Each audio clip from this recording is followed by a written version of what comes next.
Her name is Donna. She's 58. She lives in Hamilton, Ontario. She worked the line at a steel plant for 19 years. Last November, her plant went to a 4-day week, then 3 days.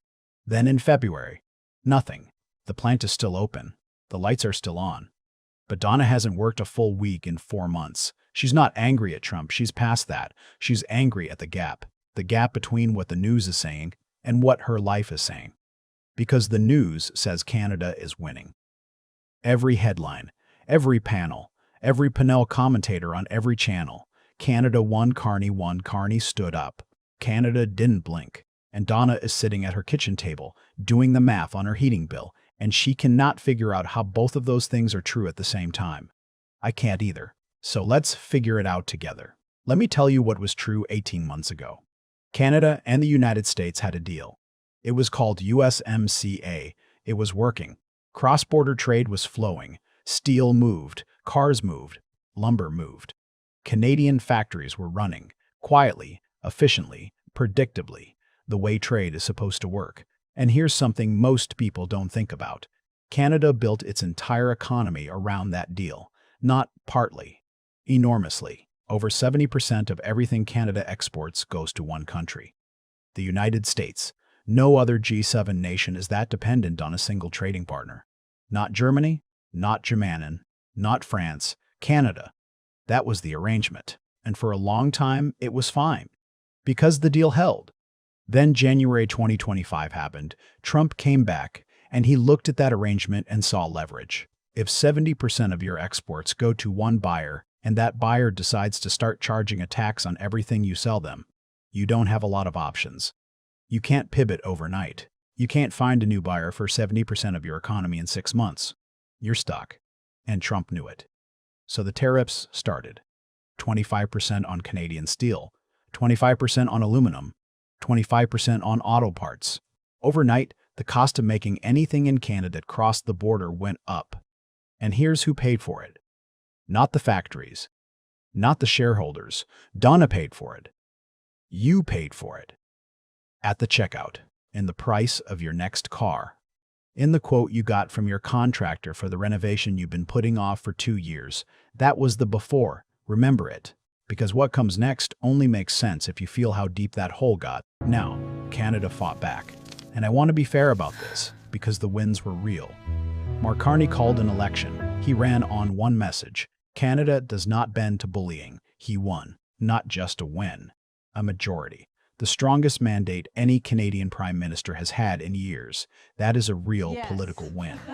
The world noticed. Then in February, the U.S. Supreme Court struck down a chunk of Trump's tariffs. The ones imposed under something called IEEPA, the International Emergency Economic Powers Act. 6-3 ruling.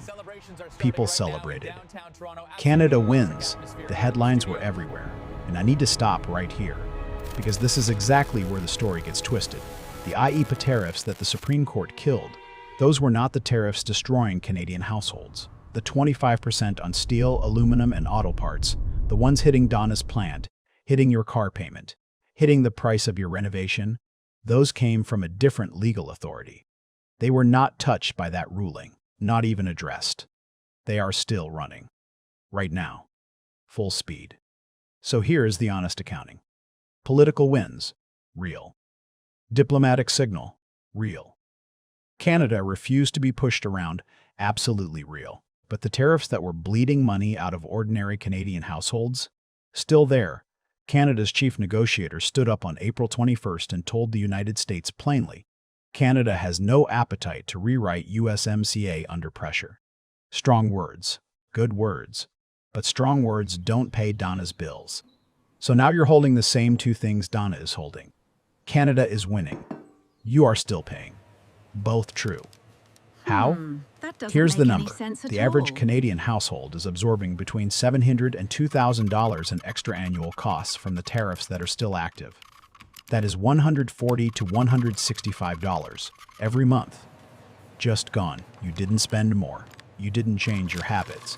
The tariff is a tax, and you're paying it every time you check out. Meanwhile, businesses are frozen.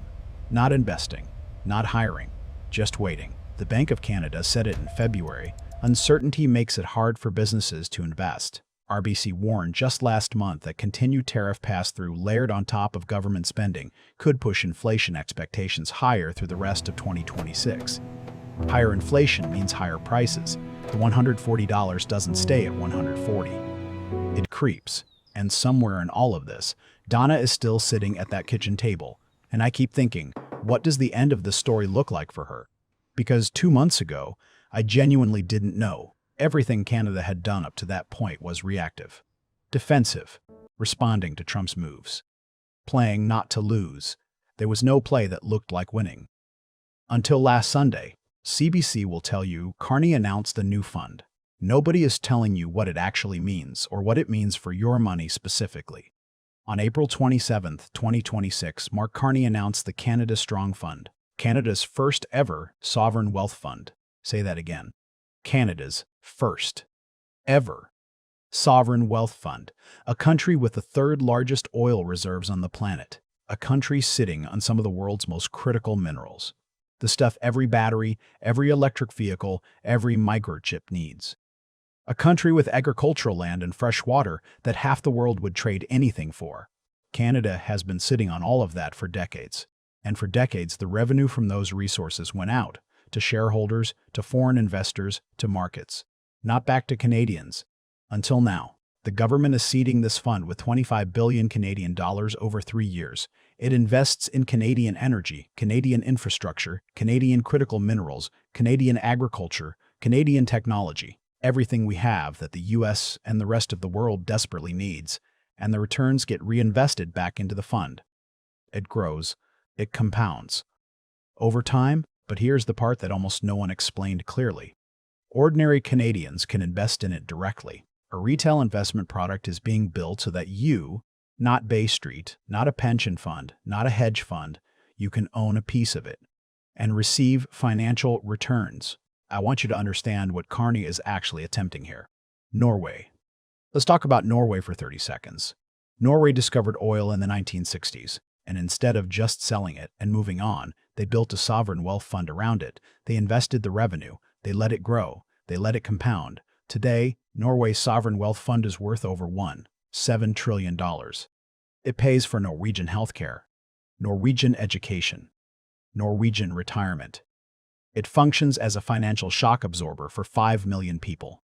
Canada has the third largest oil reserves in the world. Norway did something with theirs.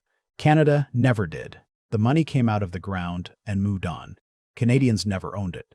That is what Carney is trying to change. And explicitly, the PM's office said this out loud. The stated goal is to reduce Canada's economic dependence on the United States, not as a reaction to Trump, as a permanent structural shift, so that what happened to Donna's plant never has the same leverage over this country again. Now, I'm going to be straight with you. Because this channel doesn't do propaganda. Canada is running a deficit. Norway built its fund on surplus revenue, money they had already earned from oil. Canada is seeding this fund with borrowed money. That is a real and meaningful difference. The Montreal Economic Institute warned the fund risks imposing significant costs on taxpayers while yielding limited returns. Pierre Poilievre called it a sovereign debt fund, not a wealth fund. Those criticisms deserve to be heard. Whether borrowed money investment can generate returns that outpace the debt cost, that is an open question. It is not settled. But here is what I keep coming back to. For the first time in Canadian history, a government is building something that is designed to last beyond the next election cycle, something that says Canada's resources belong to Canadians, and Canadians should own a piece of what comes out of the ground. Whether Carney executes it well, we'll know in 10 years. Whether the direction is right, I think it is, but that's a conversation worth having in the comments. So what does Donna's next year actually look like? In the short term, some relief is coming. Carney's government committed to $500 grocery and essentials benefit checks going out June 5th to 12 million Canadians. A middle-class tax cut benefiting 22 million taxpayers is also in motion. These are not solutions, but they are real money, arriving soon for people who need it now. The tariffs.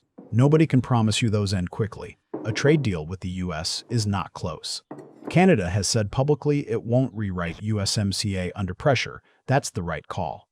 It also means the pain doesn't disappear in the next few months.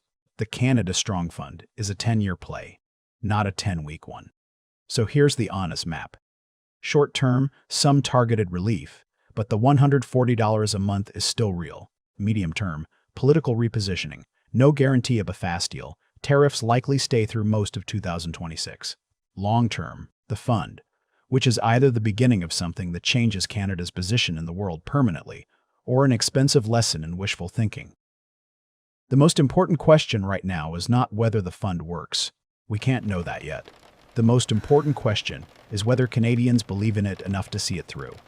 Because a fund like this doesn't survive a change of government if nobody wants it. I keep thinking about Donna. She's not waiting for a think piece. She's not watching question period. She's waiting for the phone to ring and someone to say her plant is back to 5 days. The Canada Strong Fund will not ring Donna's phone this year. But here's what I believe. If this fund becomes what it's supposed to become, if in 15 years it looks anything like Norway's, the next Donna won't be sitting at that table alone, because the country will have built something that doesn't depend on one buyer deciding not to squeeze you. That's not winning the trade war. That's building a country that can't be held hostage by one. So here's what I genuinely want to know from you. Would you put your own money into the Canada Strong Fund, knowing your government is in deficit, knowing the returns might take years, knowing everything that's happened, or do you not trust them with your savings? Drop it below. Because how Canadians answer that question right now tells you everything about whether this country actually believes in itself.